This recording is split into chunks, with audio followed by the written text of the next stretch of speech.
Have DAZN shot themselves in the foot? They've given this massive contract to AJ. Yeah.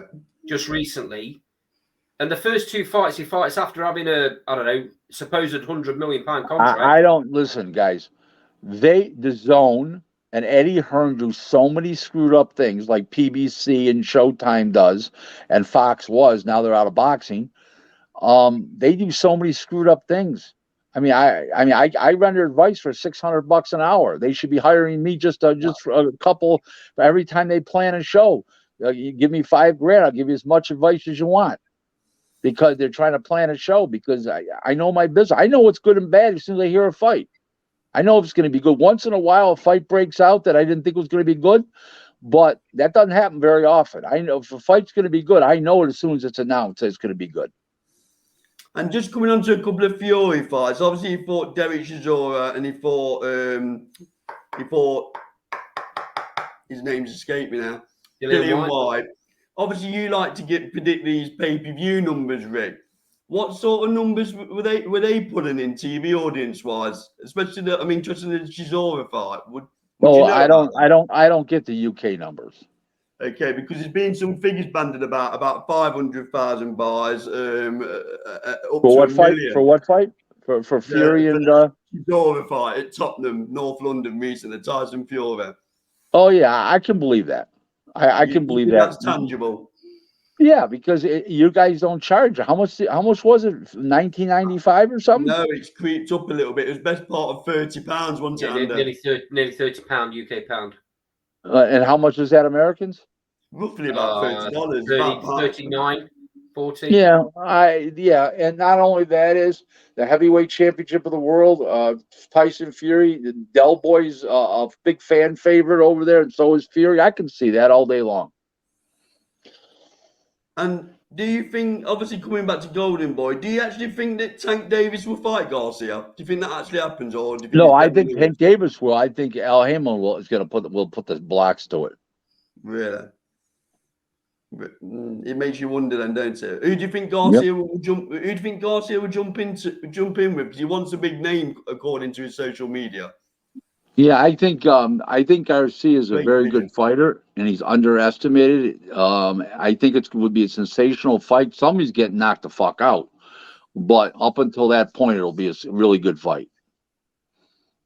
And that'll be big numbers, I'd imagine. It'll be a big. I'll tell you what, I've said that Ryan Garcia, and Tank Davis will do better profit-wise than Spence versus Crawford. Interesting. And Teofimo Lopez, obviously his career's stalled a little bit, hasn't it? What would you be advising Teofimo to do? He needs to have his father step back and bring a new trainer in and work with the father, and see if work with him at least one fight and see if it works. Because what they're doing is not working now. He looks terrible. He looks like a dog taking a piss on a fire hydrant. Teofimo's lost complete confidence, hasn't he?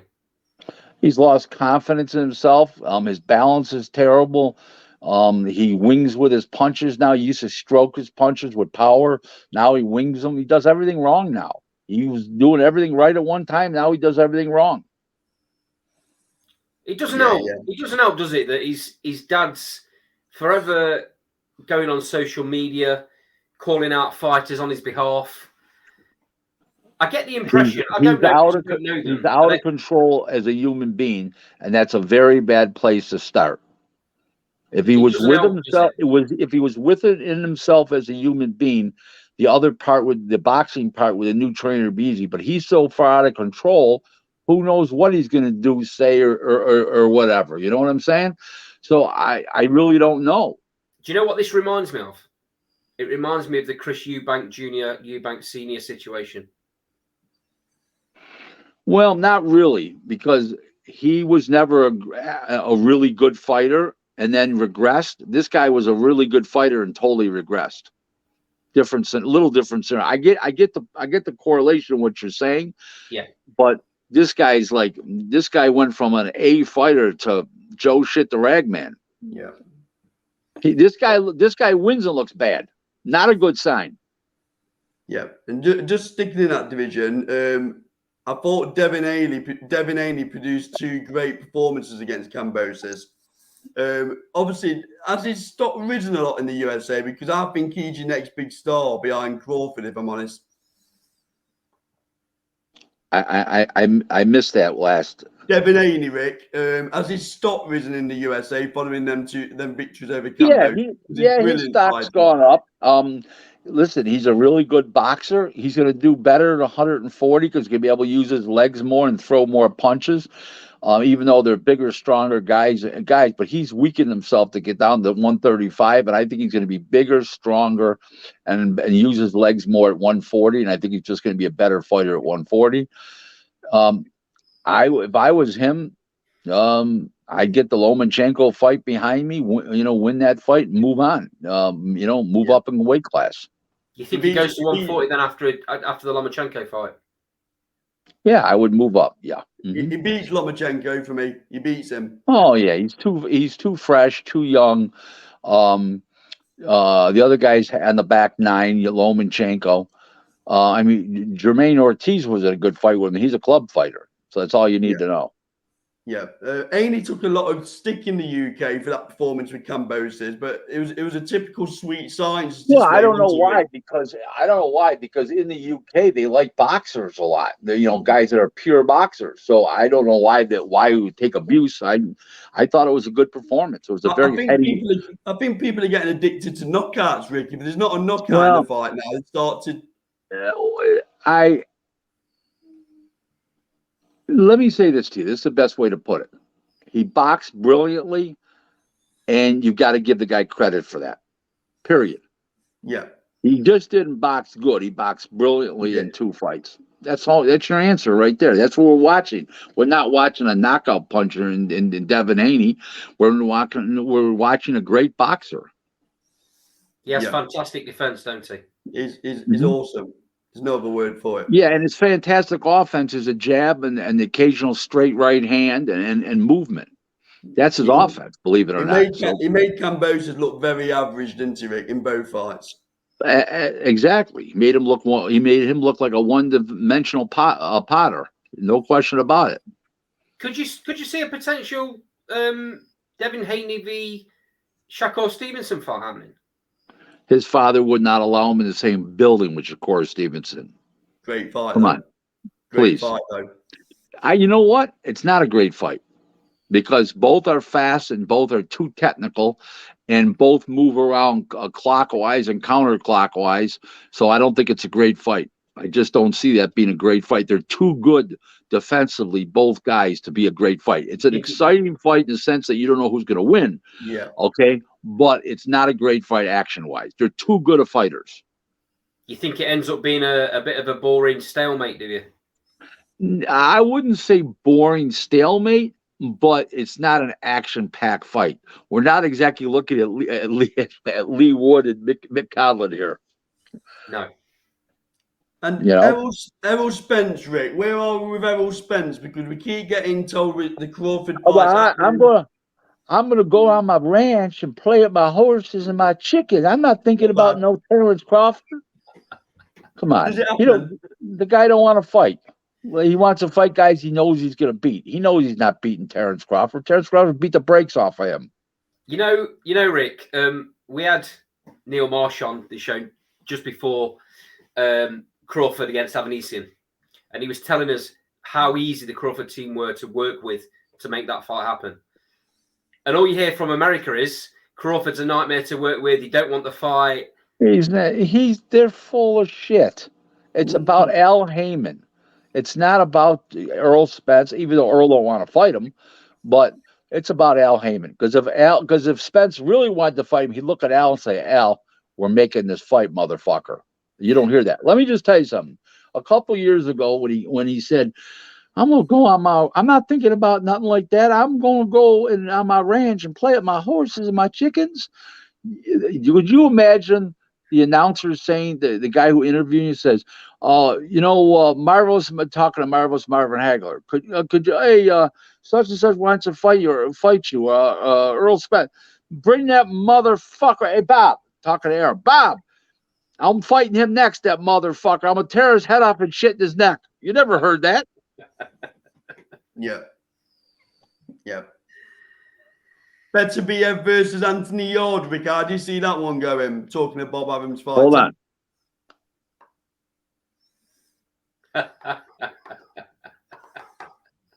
It's too late in the UK for jokes, Rick. Come on. That fight's a joke. Really? Come on. Beterbiev, Beterbiev, how you want to pronounce his name. Yeah. One guy it says Beterbiev, one guy says Beterbiev. All I know is that badass Chechi is gonna knock his ass out. He should knock Tundi out too at the same time. Put him out of his misery. Just to play devil's advocate. I should send out a mass email to Frank Ward and all and George Ward and my man there, Steve Furness and stuff. Please have multiple ambulances there. One for Yardy and one for Tundi, and one to continue the fights if there's any walkout bouts. Don't you give your Yard any chance at all, then, Rick?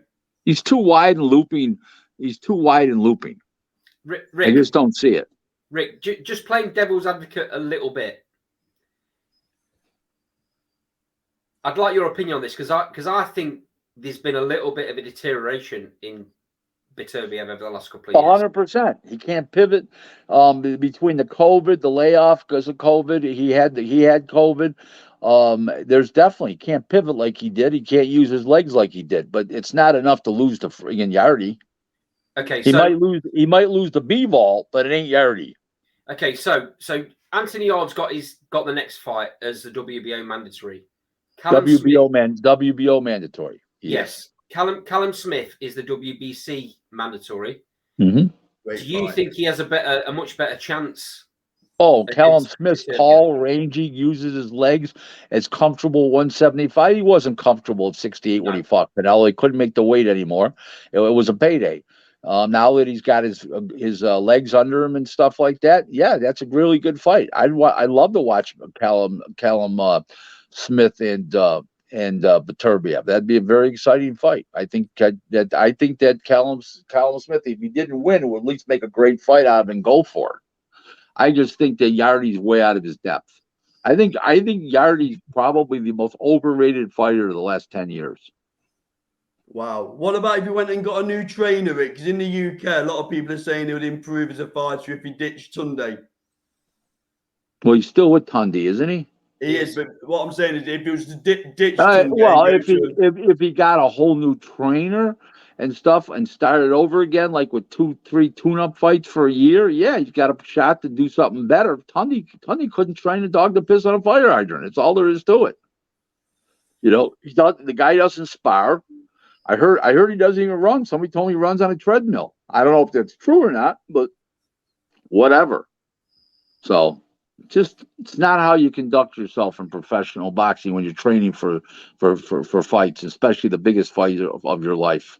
And he's a killer, isn't he? Let's be honest. Let me ask you, Beterbiev's a killer. Let me ask you guys a question. Would you want to put your life or livelihood in the hands of Tundi? No. Thank you. Obviously, the fight in the division, though, is the one everyone wants to see for Undisputed, which is Bivol against Beterbiev. Yeah, of course. I think Bivol's got enough. Is smart enough. A smart enough fighter to win that fight. I think it's his foot speed, and the other guy's legs are going a little bit. And I think the hand speed, the foot speed, the agility, and the ring savvy of Bivol, the ring intelligence, the high ring IQ. I think it saves the day for him, and I think he wins the decision over Beterbiev. Does Bivol beat Canelo at 168, Rick? Yes, the styles. Yeah. You think he can boil down to that weight and still? Yeah, styles. Yeah, he can make 168. He's not that big a guy.